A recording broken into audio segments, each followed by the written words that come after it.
Cześć! Dzisiaj zapraszam Was na recenzję tej niesamowitej obudowy, czyli Crux Empero. Jest to w tej chwili największa i jednocześnie najdroższa obudowa w ofercie tej marki. Jak dokładnie sprawdza się w praktyce, co możemy tam zmieścić, tego wszystkiego dowiecie się dzisiaj. Będzie także test wydajności wentylatorów zamontowanych w obudowie. Najniższe ceny tej obudowy sprawdzicie sobie klikając w link w opisie filmu, wtedy zobaczycie, czy jest gdzieś jakaś promocja. Na wstępie zachęcam do zostawienia łapki w górę, będzie mi bardzo miło i zapraszam do oglądania. Zaczynamy!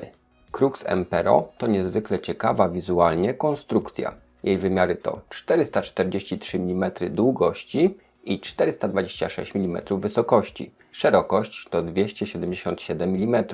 Waga całości to aż 7,5 kg. Zmieścimy w niej płyty główne w formatach ATX, Micro ATX oraz Mini ITX, a także chłodzenia procesora o wysokości do 155 mm, karty graficzne o długości do 420 mm, a maksymalna długość zasilacza to 205 mm.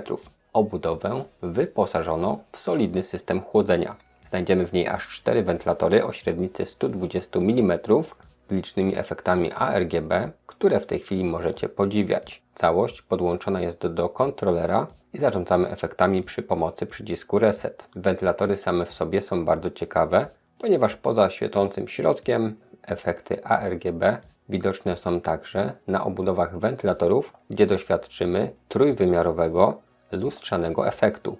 3 wentylatory umieszczono na boku obudowy są bardzo ciche podczas niskiego obciążania komputera, natomiast podczas gier czy testów syntetycznych obudowa nie była uciążliwa. Jednocześnie wydajność chłodzenia potwierdzają testy i tak temperatura karty graficznej, jak i procesora utrzymywały się w komfortowym przedziale. W tej chwili widzicie podzespoły, z którymi obudowa ta była testowana. Wnętrze obudowy posiada liczne przepusty na kable, jednak nie znajdziemy tutaj gumowych elementów, dzięki którym przepusty wyglądają bardziej elegancko. Na górze obudowy zamontujemy 3 wentylatory 120 mm lub 2 140 i chłodnicę o wymiarach 240, 280 i 360 mm. Dokładnie taki sam zestaw jest możliwy do montażu na samym dole obudowy, która wygląda jak lustrzane odbicie góry. Tył obudowy to jeden wentylator 120 lub jeden 140 mm i chłodnica 120 mm. Bok obudowy to 3 wentylatory 120 mm lub chłodnica chłodzenia cieczą 240 i 360 mm.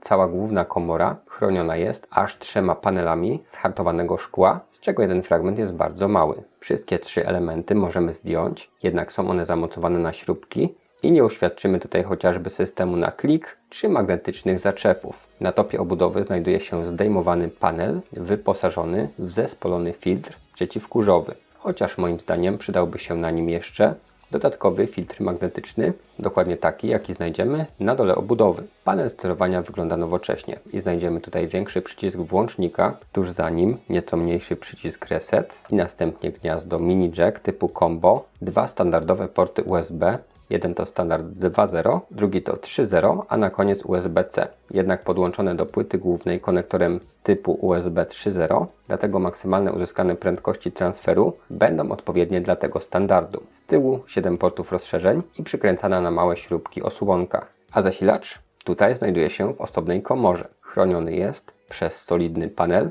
z 2 otworami wentylacyjnymi. Duży otwór na wentylatory obudowy i mniejszy na wentylator zasilacza. Jednak i tutaj przydałyby się filtry magnetyczne. Pod panelem przykręcanym na śrubki znajdziemy ogrom miejsca na porządkowanie okablowania i sam zasilacz. Jednak tutaj powstaje mały problem. Zasilacz zasłania wycięcie na backplate i w przypadku demontażu chłodzenia posiadającego backplate należy albo wymontować zasilacz, albo wyjąć całą płytę główną z komputera. Na górze komory kontroler z podłączonymi wentylatorami i miejscem na zasilenie wtyczką SATA, a od spodu demontowalny element do montażu dysków. Możemy tutaj zmieścić nawet 3 dyski 2,5 cala i 2 dyski 3,5 cala. Podsumowując, moim skromnym zdaniem na chwilę obecną jest to najlepsza obudowa w ofercie marki Crux. Przynajmniej mi najbardziej ona przypadła do gustu, ponieważ lubię nietypowe obudowy. Tutaj mamy aż 3 panele z hartowanego szkła, z czego jeden jest malutki, ale wszystkie 3 możemy zdemontować. Do tego solidny system chłodzenia z naprawdę ładnymi efektami. Dodatkowe elementy lustrzane dodają obudowie uroku. Natomiast do czego mógłbym się tutaj przyczepić, to że w tej cenie blachy mogłyby być odrobinkę grubsze, ponieważ jak montowałem obudowę, dołożyłem tam płytę główną z coolerem, no i obudowa wtedy nie sprawiała wrażenia takiej pancernej. Moim zdaniem bardzo praktyczna jest komora na zasilacz. Mamy tam bardzo dużo miejsca na okablowanie, ale znowu w drugiej, tej głównej komorze powstaje pewien problem, ponieważ mój cooler procesora, który mam zamontowany, nie jest jakiś szczególnie wysoki, a praktycznie szyba zamknęła się na styk, więc ta komora na zasilacz mogłaby być odrobinkę bardziej płytka, bo miejsca na kable jest tam według mnie na górkę, a ta główna komora mogłaby być głębsza o jakiś chociażby centymetr czy 2. Mamy magnetyczny filtr przeciwkurzowy od spodu, natomiast na topie mamy tylko panel, który jest wykonany z takiej siatki mesh, ale dodatkowego filtra zmywalnego nie ma. Natomiast fajnie, że tą górę możemy zdjąć, ponieważ cały ten element można sobie potraktować odkurzaczem. No i też nie do końca przypadł mi do gustu element, który jest zaślepką z tyłu, tam gdzie montujemy kartę graficzną, ponieważ jest on na bardzo małe śrubki i nie ma żadnego zawiesiku, więc musimy go zdjąć, a potem te śrubki z powrotem przykręcać. Pewnie nie będziecie tego zbyt często robić, no ale mimo wszystko zdarzają się takie elementy lepiej wykonane. Natomiast według mnie ta obudowa mimo wszystko ma więcej plusów, zalet jest tutaj cała lista i zdecydowanie jest to jedna z najciekawszych obudów, jakie pojawiły się u mnie na kanale w ostatnich miesiącach. I pamiętajcie, że aktualne ceny i promocje sprawdzicie sobie w linku w opisie filmu. Jeśli ten film Wam się dobrze oglądało, będę wdzięczny za zostawienie łapki w górę, napisanie komentarza, udostępnienie filmu i subskrypcję kanału. Możecie zrobić jedną z tych rzeczy, możecie zrobić wszystkie. Za każde wsparcie jestem wdzięczny. I na dzisiaj to wszystko. Dziękuję za obejrzenie. Trzymajcie się.